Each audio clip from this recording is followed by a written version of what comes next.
presentation is part of a series to make you aware of the emergencies that could affect your installation or local community and the steps you can take to be ready. An active shooter is one or more persons who participate in a random or systematic shooting with the intent to continuously harm others. Active shooter incidents are unpredictable and can take place in a split second. Columbine High School and Sandy Hook Elementary School are reminders of just how unpredictable and devastating these types of incidents can be. The military has a history of active shooter incidents dating back almost 2 decades, and victims of both communities, civilian and military, have been affected. In recent years, there have been shootings at Fairchild Air Force Base, Fort Bragg, Andrews Air Force Base, Fort Hood, and the Washington Navy Yard. Not being prepared to respond to an active shooter incident can have a disastrous outcome.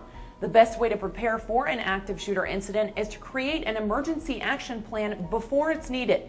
Developing a plan will help you become more familiar with your surroundings and will also help you in identifying any potential escape routes or an area that might provide protection should an active shooter incident occur. Knowing where you are in relation to the shooter could very well save your life. If you're outside the immediate incident area when lockdown is declared via the installation's warning and notification systems, remain calm and quickly determine the most reasonable way to protect your life. Initiate facility lockdown procedures and do not allow individuals to enter or exit the area during lockdown until the all clear is announced.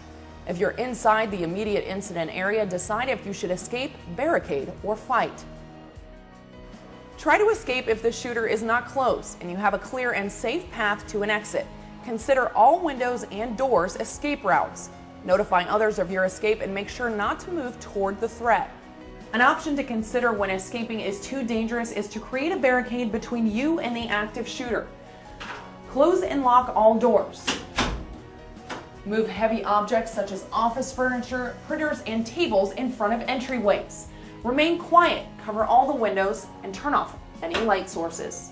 Notifying local law enforcement of an active shooter should always be considered, but only if you can do so safely. Fight may be your only option and may offer you the best chance of survival if you are directly confronted with the shooter. If you have no other option other than to commit to the fight, don't stop. Throw objects at the shooter's head. Focus on weak points: eyes, nose, groin, and throat. When you attack, hit hard, hit fast, and hit often.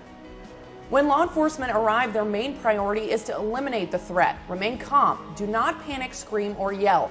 Spread your fingers and raise your hands. Follow all instructions given by law enforcement. Once you're in a safe location, you should notify your leadership and family of your current status. After the incident is over, you may have a hard time coping.